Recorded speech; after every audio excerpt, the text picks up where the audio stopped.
We're gonna go live right now. CTA going off book 327. We're gonna go live. I don't know why it's not going live. We're gonna go live there. Then we're gonna go live on YouTube and see if this works. I hope that it does. I don't know that it actually works. But if it doesn't, we'll figure it out, I'm sure.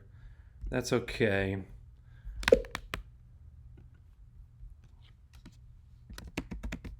Give me just 2 seconds.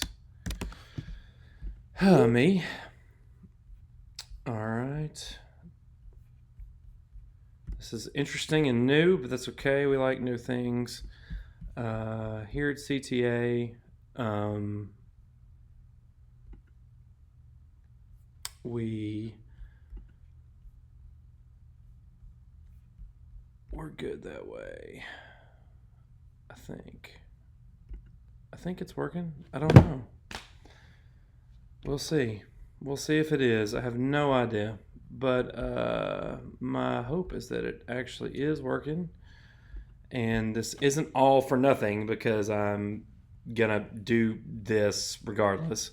Okay. Nothing from Emily.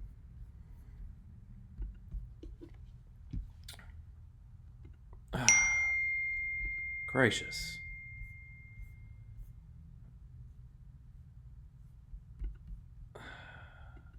This is really, really, really, really, really, really, really frustrating. Settings, stream, that works.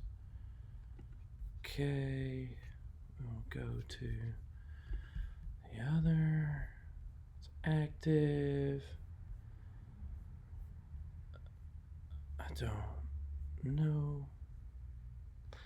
My fear is there's gonna be a delay. And then I'll just look dumb sitting here for this long. There may be a delay. And if that's the case, then yep, I think there is a delay. Okay, so what we're gonna do, because I think now that it works, I don't know. We'll see if it actually works now. I'm not really certain. I look like a real professional doing this, but that's okay. I am more accustomed to our live on the stage stuff, but I don't know if it's actually working. We'll see. We'll see. Wait. I mean, I think Facebook is working. I know YouTube. I think so. I don't know. We're seeing if this works live. This will be some really, really horrible video at some point. If this works, I don't know. Our internet just may be really bad here for this. So we will see. And oh, I am. I don't. Is it working? I feel stupid not knowing. It's gonna be really horrible video footage. Oh, well, great. Okay. So that's. I guess this works. We'll see about that. Let me do some sharing of this, and we'll go from there. Both places, yes, it actually works. Thank the Lord. Good stuff. Okay, so maybe we'll see what this does. I don't know. I really didn't think this was going to work, but I'm glad that it did. So I guess we'll just go from there. Okay, my name is Josh Rustine. I'm the resident director here at Corinth Theater Arts, and I am. If you have been following along with us on our YouTube channel, which you should do if you are just seeing us on Facebook for the first time, I picked the absolute worst angle that I could have for myself. I guess I don't know. We'll go from there. I've been doing this a lot in online rehearsals for Frozen Junior. So I'm the resident director here at Corinth Theater Arts. And if you go back to our YouTube channel, which you should be a subscriber of, and you follow along with us, then you'll see we've done this a couple of times. We've called this series Going Off Book because we have no idea what we're doing, and we don't really know what anyone else is doing either because COVID-19 is running rampant all over the place, and that's nothing we can do about. So we're just kind of taking it one day at a time since we don't have students in our building for Frozen Junior rehearsal. We don't have a huge group of adults in here finishing up our callback and audition process for Chicago. So this is uncharted territory, just like every time we go off book in a play is. I think all of our folks know, if you've ever dealt with me as an actor, that I'm terrible off book. So that's why we've come up with this name, Off Book. So if you go back to the previous video, you'll see that we talked about some old stuff, some new stuff. We went and took a look at our Critics' Choice Corinth Theater Arts cookbook, which is probably the most infamous book in all of CTA history. So we're going to do a little bit of that this evening. But first, I thought that we would start out with another one of our signs that our casts have signed for us this season that'll go up in the rafters here at CTA when the season is over. So this week, or this, not week, because it is like 2 days ago, today's is from the Rocky Horror Show. And this was a really, this cast is huge. I love this cast. I not only got to be the director of the Rocky Horror Show, but I got to be Brad Majors in the Rocky Horror Show. And if you have been following along with my resident directors 10 days, 10 rolls challenge, hashtag 10 days, 10 rolls, you'll see that Brad Majors became one of my very own bucket list roles that I didn't even realize was going to happen. Let's see, where did I sign this? Right there, Brad Majors, resident director. I didn't realize that Brad would be a bucket list role for me because I had thought, if I ever get to do Rocky Horror, I would probably be cast as Brad because of glasses, and that's my character type. And as a matter of fact, several years ago when it was kind of initially talked about and put on this season and then removed because people were too afraid to do it. Not me, baby. James Stratton and I, James that played Dr. Frankenfurter when we did it, along with Matt Wood, who played Riff Raff with us when we did it in October. We did a show together called Becky's New Car. It was the first show we'd ever done together with our good friend Logan Barnes. We all became good friends during that show. It's the first show I'd done back here as a volunteer at CTA in a long time. And we said during that process, James, if we do this show, you'll probably be Dr. Frankenfurter because he has a great voice. He's the best voice known to man. And I would probably get cast as Brad Majors. And Matt, you look skinny and weird, and you would probably be Riff Raff. And then I had the foresight to be like, you remember when I said that? Mm-hmm. Logan, I don't know if I cast you as anything, but you're not here, so that's okay. So that's our sign from our cast of the Rocky Horror Show. I'm really excited to get to share some of these with all of you patrons at the end of the season, whenever that may be. Let me give you just a bit of an update. So again, we mentioned this before, but just sit forward, Josh, would be great. We mentioned this before, but because of COVID-19 and the way that our world is working right now, because we've moved our rehearsals online for Frozen Junior, and we're in this weird holding pattern with Chicago. We are unfortunately going to have to cancel Tennessee Williams Summer and Smoke luckily, we had a great Southern Classic this year with Still Magnolias. And I'm still kind of deciding what to do about All in the Timing. I think what I would really rather like to do instead is to do a Broadway review weekend where we have folks come together and sing some shows that they have always wanted to sing. Maybe a great opportunity for you to come and sing a show that was your bucket list role. You can sing Everything's Coming Up Roses from Mama Rose, from Gypsy, if that's your thing. Dr. Andrew Strickland, you could come into town and you could sing your favorite Tevye song from Fiddler on the Roof. We would love for any of those things to happen. So that's the thing I think that we're probably going to do instead of David Ives All in the Timing, which hopefully will make an appearance some other time. Blaine Teeters, sir, when you return to take my keys and become the resident director as I become the executive director here at Corinth Theater Arts, you can do All in the Timing. Okay, so that's what we're doing right now. That's our thing from the current season.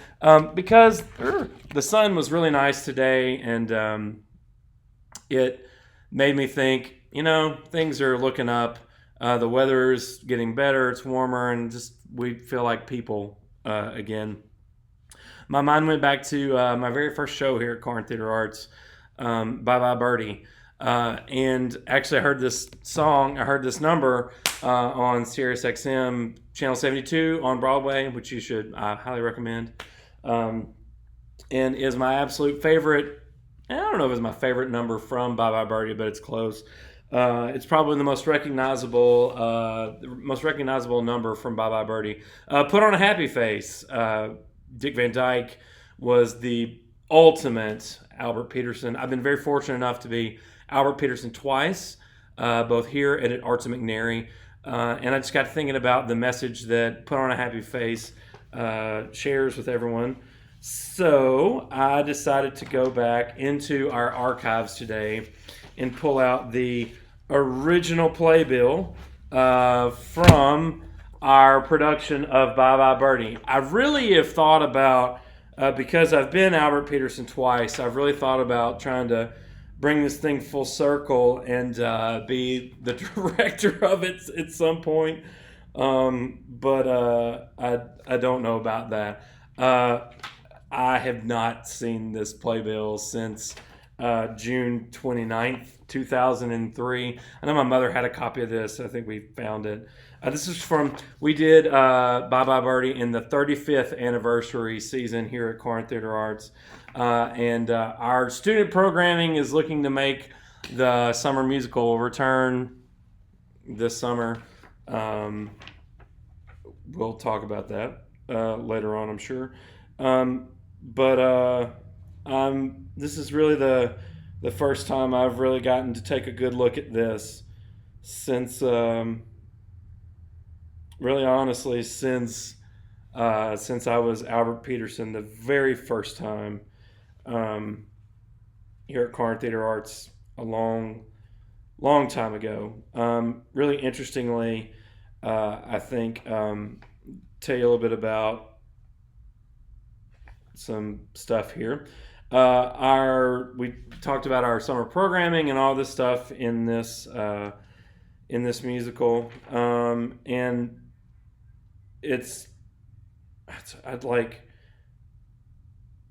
I don't remember any of this. Oh, okay, great. Oh, the fun thing about this show when we did this was we got to have some of the original. We did the show previously in 1974. And we were really super lucky to have the original director and scenic designer be our stage manager. And I talked about this, I think, in our last live, then I think I'll talk about it now.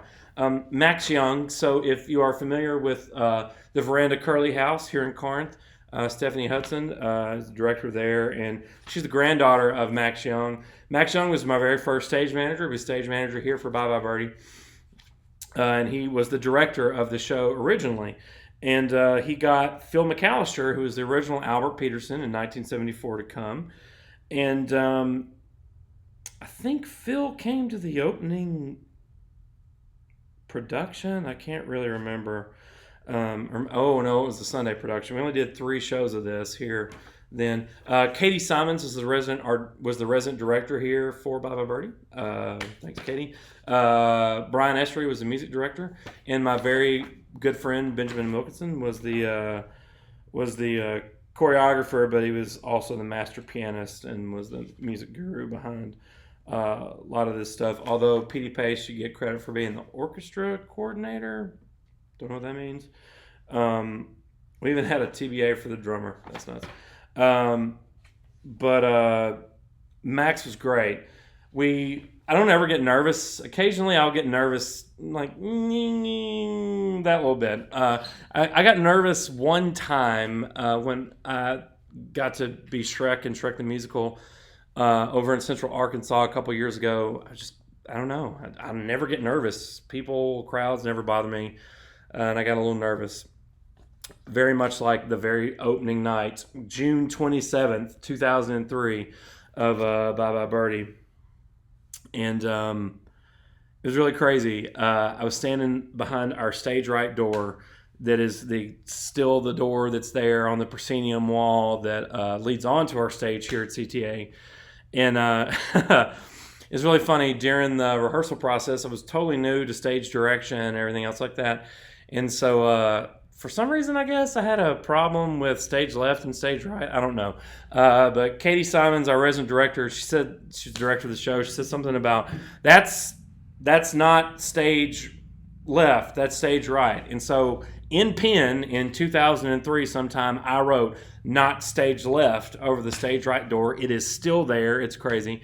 So I'm standing there as the orchestra is playing the opening number of the show. And I'm a little nervous. My co-star, Jenny, was on the other side waiting to come in. And no, she was standing there with me, and we're just standing there. And I was a little nervous. And Max Young, the brilliant stage manager that he was, looked at me and said, "Are you nervous?"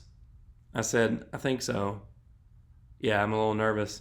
And he looked at me and said, "You got two choices. Number one, you can walk out that door when the orchestra finishes and you can say your first line and we can do the show that we've rehearsed for months.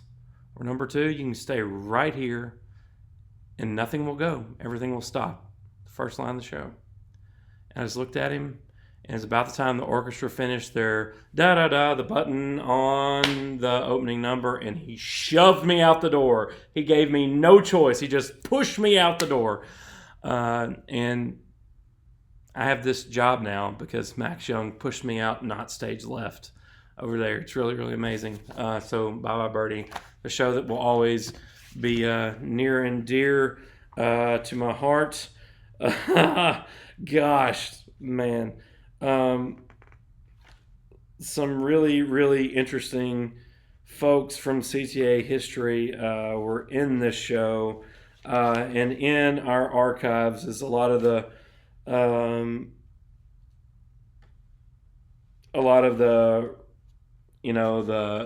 the clippings from the newspaper and stuff like that. And here are photos that I have not looked through even since becoming resident director here. Oh boy, that makes me a little nervous. Oh man, these were all totally staged. Let's set up and do these photos after the show is over. I'll come back to that one here in a second. There is Jenny Pace, Jenny McPherson, Rosie number one. Nice job. You really rocked that show. It was great. The absolute best person I could have had act across from me in my very first role ever. God, man, our set was just awesome for this. Katie and Roger Bride did an amazing job creating a very colorful set for us to work with. It's really funny. Oh my gosh. Look at your resident director and how skinny I was then. I still have that tie. I kept that tie. Let's see here. this. This is from the Talk to Me scene where all of the dudes are at Maud's bar, and Rosie goes in to sing Spanish Rose, and she's trying to prove that she doesn't need Albert. And man, that's a good number. Yeah, man. I'm a really horrible actor, and it shows in these photos. There's like 2 or 3 things that I have to point out, and I will point these out, and we'll be done. Also, if for some reason, look at this. Hey, Tiffany Gardner, sticking your head out where the speaker goes there on stage. Never thought about doing that. May do that. Okay, a couple things. First of all, Joshua Williams. There is Joshua Williams as Harvey Johnson in this show. I still call him Harvey Johnson. The last time he walked in these doors, which was sometime in the 50th season of CTA, I was like, Harvey Johnson. I refer to his entire family to him as Harvey Johnson. Really funny stuff. It's funny how a show will impact your life. So this is where Conrad gets knocked out at the beginning of Act 1, and let me point out that fine fella right there, Jared Lamar Wallen. I know 2 fine gentlemen that have been Harry McAfee in my life. I consider them both deep friends, Jared Wallen and David Maxton. Only one I've had the privilege of directing. One I was just in a podcast with forever. Such a good role. I guess if I had to go back and be in Bye Bye Birdie now, I'd probably want to be Harry McAfee. And then the beautiful artwork we used to have on the side of the building here at CTA, the murals we used to have on our wall. I really miss those. And it's part of our plan in the next year or so to bring stuff like that back. The community, I think, really, I don't know if they enjoyed it. It seemed to be a thing that was a hit with the community. Anyway, so there we go. Put on a happy face, folks. The sun is out. Folks are feeling better, hopefully. And together, as long as we wash our hands and do the things like not be here while the director has rehearsal in a room alone for a couple more weeks, things will probably be looking up. Put on a happy face. Jason Alexander's maybe my favorite. Albert Peterson, though, just saying, him and Dick Van Dyke right here. Totally got lots of love. Okay, so going back to our Critics' Choice Cookbook, I'm going to just pick out this great recipe every week or every time we do this to tell you what I want to do. And it's Friday. I'm going to go home in a minute and cook some food, and it's going to be great. So I thought that the great Friday recipe from our Critics' Choice Cookbook would come from our overture section from the beverages. If you know me well, which some of you do, you will know that I'm a bourbon guy. I just am. It's who I am. I'm a bourbon guy. And I have selected for the recipe for today to be a bourbon slush. This is from Mrs. Ron Rossi. Warren, maybe that's Warren's mom. That'd be cool. So here are the ingredients. 1 12-ounce can of frozen orange juice. I think you can still get those. 1 12-ounce can of frozen lemonade. 1 entire 2-liter bottle of lemon lime soda, so Sprite. 2 cups of sugar. Just don't do that. And 2 cups of bourbon. So if it's good bourbon, 3 cups, no sugar, this would probably be great. Mix ingredients and freeze. Set out 1 hour before using. Make 14 measuring cups. We'll have to try that at our next CTA board meeting. So board members, just know we'll be doing that. So as we look to do programming for the next couple of weeks, I will update you guys on what we're doing.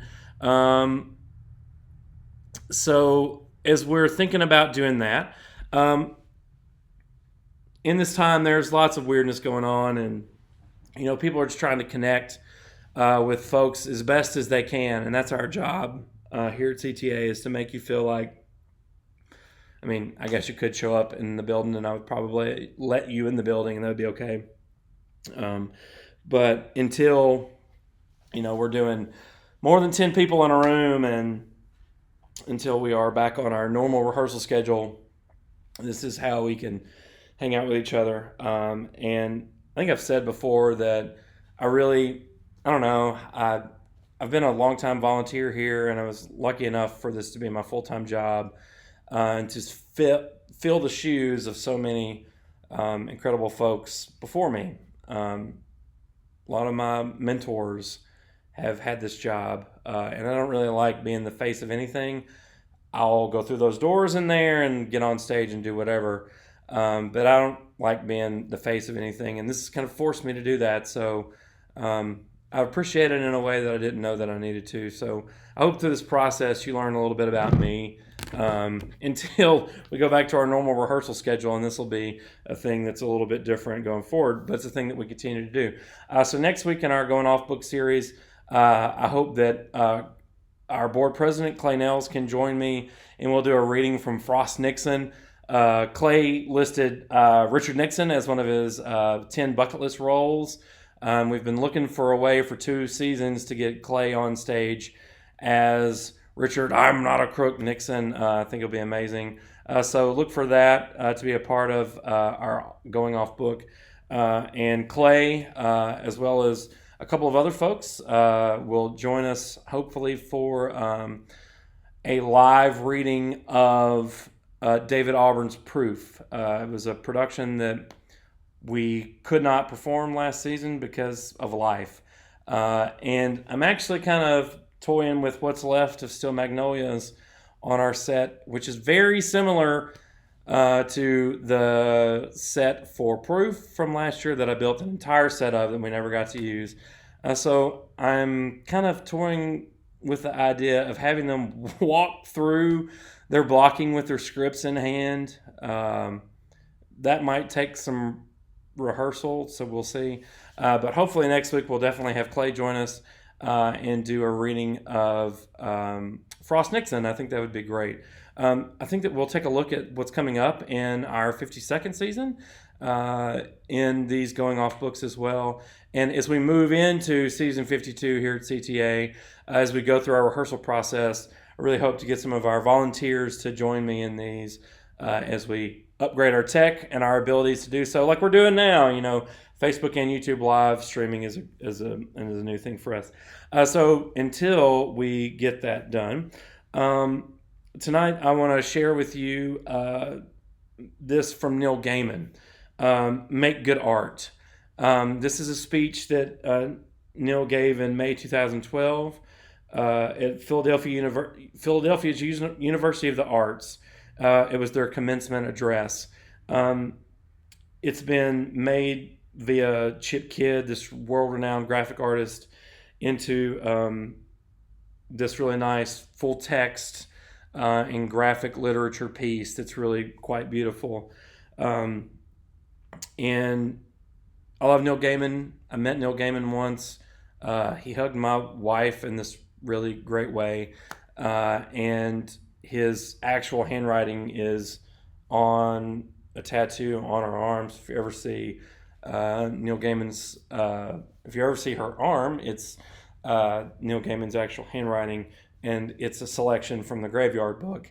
So depending on how long this situation goes, I actually may bust out some more Neil Gaiman for what it is we're doing here, because he gave educators and nonprofit artists full blanket license to do whatever we wanted to with his work. And when we saw Neil Gaiman live, he read a selection from 2 books, from 2 stories. Fortunately, The Milk, he did live with Bela Fleck, which is one of my favorite artists, as a banjo bluegrass artist. He played along as Neil read, fortunately, The Milk, and he read a selection from his book, Ocean at the End of the Lane. And I love Coraline. We almost named our child Coraline instead of Lucy. It's one of my favorite stories. And the Graveyard book, which is where Emily got her tattoo from. But we got to see Neil Gaiman read a selection of Ocean at the End of the Lane live. And it is my favorite Neil Gaiman work, so I may read some of that to you folks at some point soon. We'll see. But this is the entirety of his speech that he did in May 2012 at Philadelphia's University of the Arts. And I'll enclose a PDF of where you can find this for purchase. So this book is for anybody, and the graphic artist put this together. This book is for anybody who's looking around and thinking, now what? And the whole point of this is to make good art. So it's World Theater Day. We make art live on stage, and we're not able to do that now. It's important you folks are making art at home in ways that you can. Something that worked for me was imagining that where I wanted to be, an author, primarily of fiction, making good books, making good comics, and supporting myself through my words, was a mountain, a distant mountain, my goal. And I knew that as long as I kept walking towards that mountain, I would be all right. And when I truly was not sure what to do, I could stop and think about whether it was taking me towards or away from the mountain. I said no to editorial jobs on magazines, proper jobs that would have paid proper money, because I knew that, attractive though they were, for me, they would have been walking away from the mountain. And if those job offers had come along earlier, I might have taken them, because they still would have been closer to the mountain than I was at the time. The things that I've done that worked the best were the things that I was the least certain about. The stories where I was sure they would either work or more likely be the kinds of embarrassing failures people would gather together and talk about until the end of time. They always had that in common. Looking back at them, people explain why they were inevitable successes. While I was doing them, I had no idea. I still don't. And where would be the fun in making something you knew was going to work? And sometimes the things I did really didn't work. There are stories of mine that have never been reprinted. Some of them never even left the house. But I learned as much from them as I did from the things that worked. Sixthly, I will pass on some secret freelancer knowledge. Secret knowledge is always good, and it is useful for anyone who ever plans to create art for other people, to enter a freelance world of any kind. I learned it in comics, but it applies to other fields too, and it's this. People get hired because somehow they get hired.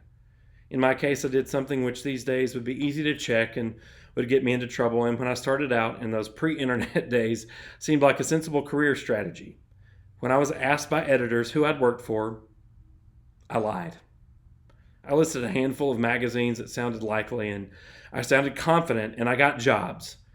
And then I made it a point of honor to have written something for each of the magazines I'd listed to get that first job, so that I hadn't actually lied. I'd just been chronologically challenged. You get work however you get work. People keep working in a freelance world, and more of today's world is freelance. And you don't have to be as good as the others if you're on time, and it's always a pleasure to hear from you. When I agreed to give this address, I started trying to think what the best advice I'd been given over the years was. Neil Gaiman is a critically acclaimed, award-winning New York Times best-selling author of numerous stories and novels.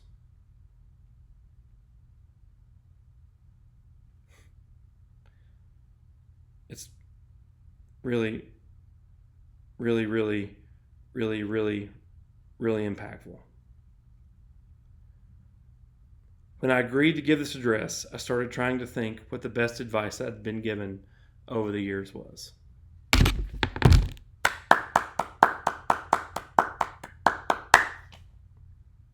That's it. That's how you make art. You just keep doing it. And a lot of who we are here are like freelance artists.